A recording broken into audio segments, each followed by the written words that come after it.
RRB, l'invité du matin. Bonjour Jean-François Bodin. Bonjour Nicolas. Avec votre invité ce matin, on va revenir sur l'étude publiée la semaine dernière par l'ISEE concernant l'emploi salarié en 2020. Oui, notre invité est Nicolas Beaufort, qui est le président de la commission emploi et formation du MEDEF. Bonjour. Bonjour. Merci d'être avec nous ce matin pour revenir effectivement sur cette synthèse annuelle concernant l'emploi salarié privé en Calédonie. Synthèse annuelle, il faut le dire, Nicolas Beaufort, qui scrute les chiffres de 2020, c'est-à-dire de l'année dernière. Tout à fait. Alors le principal enseignement, bien évidemment, c'est une baisse assez sensible du nombre d'emplois l'an dernier, moins 1,4%, ce qui représente à peu près 910 emplois supprimés. Est-ce que non pas la baisse, parce que je pense que tout le monde s'y attendait, mais l'ampleur de la baisse vous a surpris lorsque vous avez pris connaissance de ces chiffres? Malheureusement pas. Et comme vous l'avez souligné, effectivement, ces chiffres, ce sont les chiffres de 2020. Et malheureusement, je pense qu'en 2021, ça sera encore pire. Et effectivement, on était déjà en crise depuis quelques années. Et la crise sanitaire n'a fait malheureusement qu'accélérer la tendance et ces pertes d'emplois. Ça a été un facteur aggravant, la crise. De toute façon, vous pensez que l'année 2020 aurait été mauvaise sur le fond de l'emploi? Oui, sur le fond de l'emploi, en tout cas, dans certains secteurs qui étaient déjà touchés depuis quelques années. Et malheureusement, la crise sanitaire n'a fait qu'aggraver et, il faut le souligner, a touché d'autres secteurs, comme le tourisme. On parlait de la restauration, l'hôtellerie. Ceux-là ont été effectivement affectés de plein fouet par la crise sanitaire. Alors, l'ISEE note que 9 emplois sur 10 qui ont été perdus étaient occupés par des jeunes de moins de 30 ans. Est-ce que c'est pour vous un sujet d'inquiétude et de préoccupation? C'est un sujet d'inquiétude parce que malheureusement, lorsqu'on est en crise, les premiers emplois qu'on va dire sacrifie, si je puis dire, sont les dernières personnes qui sont rentrées, et notamment les plus jeunes. Après, effectivement, une société, pour se protéger, et doit se restructurer et effectivement se sépare des derniers, on va dire, arrivés. Et malheureusement, les jeunes sont les premiers touchés. Ça n'a rien à voir avec leur qualification, leur degré de formation, etc. C'est vraiment le marché du travail qui est intraitable dans ce genre de situation de crise? Disons qu'effectivement, on privilégie quand même l'ancienneté, sauf départ négocié pour des gens qui sont proches de la retraite. Mais effectivement, c'est plus facile de négocier ou de discuter d'un départ d'un jeune qui vient de rentrer que d'une personne qui est en pleine force de l'âge. On a l'impression, Nicolas Beaufort, qu'on est quand même dans un cercle vicieux depuis 2015 à peu près, crise économique, crise sanitaire. Vous l'avez dit, vous êtes inquiet pour les chiffres qui seront publiés sur l'année 2021. Est-ce qu'un jour ça va rebondir? Est-ce qu'un jour on aura touché le fond et d'un coup de pied on va pouvoir commencer à remonter à la surface? Qu'est-ce qu'il faudrait pour ça? On l'espère tous, mais effectivement, on est au fond, et je dirais on est dans le mur en ce moment. Quand je disais 2021 risque d'être pire, c'est que toutes les aides qui ont été proposées l'année dernière et que les sociétés ont pu, et dont les sociétés ont pu bénéficier, il va falloir maintenant rembourser, il va falloir payer les cotisations, tout ce qui était décalage.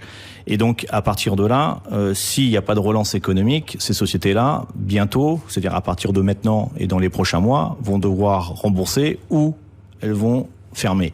Donc à partir de là, on peut se poser la question, comment on fait, qu'est-ce qui va se passer?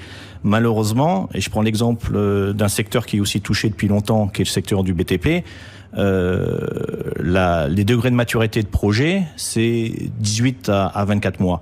Quand malheureusement vous avez des architectes qui commencent à fermer ou à partir du territoire, quand vous avez des bureaux d'études qui commencent à souffrir, qui se restructurent, et ça c'est aujourd'hui, n'ont plus de projets ou ont que des petits projets, sachant que derrière les entreprises qui répondent, c'est comme je vous le dis 18 à 24 mois, ça veut dire que là, malheureusement, la vision 2021-2022 dans ce secteur-là, particulièrement, elle est plutôt très très pessimiste. Maintenant, par rapport à votre question, c'est qu'est-ce qu'on peut faire? Déjà, essayer de sortir de la crise institutionnelle, puisque ça, c'est quand même avoir un gouvernement et quelque part définir une politique d'investissement public, c'est absolument nécessaire. Ça, c'est une des premières pistes. Ensuite, c'est effectivement restaurer la confiance. Et ça, c'est le sujet, j'allais dire, de fond. Pour des investisseurs privés, quand vous voulez investir quelques milliards en Nouvelle-Calédonie, quand vous regardez la situation actuelle, depuis quelques mois, ça vous donne pas envie. Maintenant, c'est comment on fait pour changer ça. Et ça, malheureusement, j'allais dire, c'est plus à nos politiques d'essayer de clarifier la situation et d'inverser la courbe, si je puis dire. Alors, vous l'avez dit, Nicolas Beaufort, vous parlez de relancer l'investissement public. Tout le monde, évidemment, le souhaite, mais on sait bien qu'avec des caisses complètement vides, ça risque d'être compliqué. Est-ce que, et c'est toujours la même question qui revient, on a eu 10 années, notamment pour le BTP, où il y a eu des constructions de partout, des grosses infrastructures. Est-ce qu'on a suffisamment anticipé, finalement, une crise qui a été plus rapide que prévu et même aggravée par la crise sanitaire? Anticiper, malheureusement, non. Ça c'est une réalité, puisque les chiffres d'aujourd'hui le démontrent. Après, à l'instar de ce qui se fait dans d'autres pays, dans d'autres territoires, avoir un organisme grand travaux ou grand projet qui planifie sur du court, moyen et long terme des projets d'infrastructure, de bâtiments, d'aménagement, ça serait bien que la Nouvelle-Calédonie puisse se doter de tel organe. Ça permet justement d'avoir une vision à long terme et surtout de prévoir et d'anticiper les creux. Alors Nicolas Beaufort, il y a quand même, il faut le souligner, dans cette année 2020 qui a été compliquée sur le front de l'emploi salarié, deux secteurs, on va dire, qui s'en sortent entre guillemets pas trop mal. Il y a l'industrie, notamment l'extraction minière sur les sites, et l'agriculture, qui sont quand même aussi de piliers de la Nouvelle-Calédonie. Est-ce que ça n'a pas un côté rassurant de voir que sur ces secteurs-là, il y a une activité qui se maintient ? Alors rassurant, oui et non. Dans ces deux secteurs, en fait, le sujet, c'est que c'est beaucoup plus facile d'intégrer le secteur de l'extraction ou le secteur de l'agriculture que des emplois, on va dire, salariés dans des sociétés. Donc à partir de là, c'est plutôt quand une personne dit bon là je suis en souffrance dans mon boulot ou je me fais virer, qu'est-ce que je peux faire ? Je peux aller rouler. Ou je peux aller travailler effectivement dans des au champ, si vous me permettez l'expression, et pour avoir quelque part un revenu rapide et sécurisé. Et le problème, c'est plutôt à terme qu'on le verra, si c'est effectivement rassurant ou pas. Mais malheureusement, je pense pas que ça soit structuré. Alors Nicolas Beaufort, vous êtes président de la commission emploi et formation au MEDEF. On l'a dit, les jeunes sont très touchés par cette crise de l'emploi et la crise sanitaire. Est-ce que, et c'est toujours le même débat qu'on a, est-ce qu'aujourd'hui les formations qui existent, les formations qualifiantes notamment, correspondent suffisamment à la réalité du marché du travail? Est-ce que ce décalage, on pourra un jour peut-être le réduire? Écoutez, en ce moment, c'est une réflexion qui est quand même lancée depuis quelques mois, voire quelques années. Il y a des travaux qui sont effectués au niveau CDS, au niveau même du dialogue social, et au niveau de la CPEL, pour l'emploi local. Commission paritaire. Exactement. Et à partir de là, effectivement, on est en train de réfléchir. Et donc, il y a une analyse des derniers recrutements sur les dernières années, pour pouvoir voir si l'adéquation entre les formations et le recrutement à l'extérieur est valable ou pas. Et à partir de là, en fonction de l'emploi local qui a été généré depuis quelques années, de pouvoir ou pas, en fait, local ou pas, de pouvoir axer des formations sur les postes à pourvoir. Et il y a quelques formations qui sont en cours d'élaboration et qui vont être lancées en collaboration avec le CNAM, par exemple, pour des formations d'encadrants. C'est des exemples.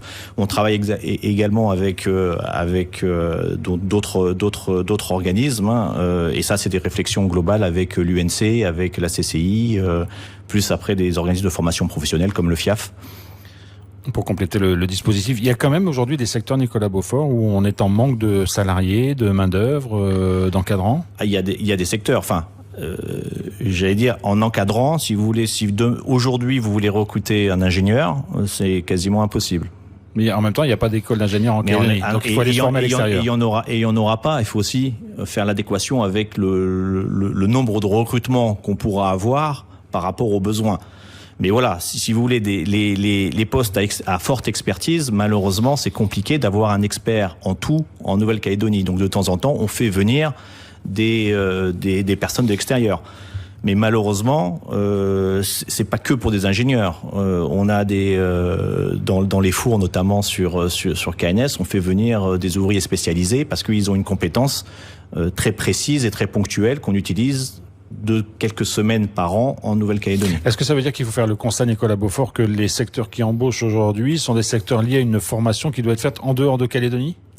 Non, heureusement, parce qu'on a d'autres secteurs, paradoxalement, comme le numérique, où il y a eu des formations qui ont été lancées en Nouvelle-Calédonie, et le numérique si je prends l'exemple de ce secteur, est un secteur qui embauche.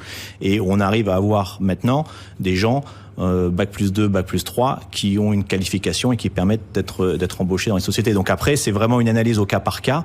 Et ça, on essaie de la faire avec tous les organismes et toutes les instances. Alors vous l'avez aussi dit tout à l'heure, l'une des clés pour relancer l'activité, c'est d'instaurer la confiance. On sait qu'on est dans une période compliquée aujourd'hui au niveau des discussions institutionnelles et d'avenir. Franchement, est-ce que lorsque ce cap sera passé, vous pensez que les choses peuvent redémarrer plus sereinement ? Alors après, ça dépendra évidemment du cas de figure qui ainsi créé, si j'ose dire. Ça n'engage que moi, mais j'espère que 2021-2022, en fonction de l'échéance référendaire, sera le point bas et que derrière, on tournera la page, quelle que soit l'issue, et effectivement, on repartira.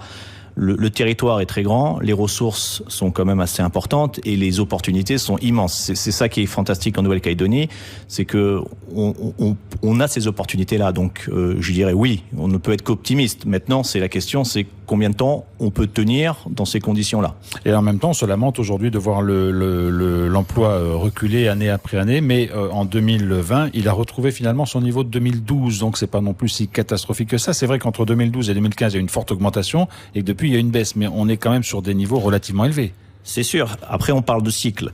Vous parlez de l'emploi, mais je vais vous parler du ciment. Le ciment, on a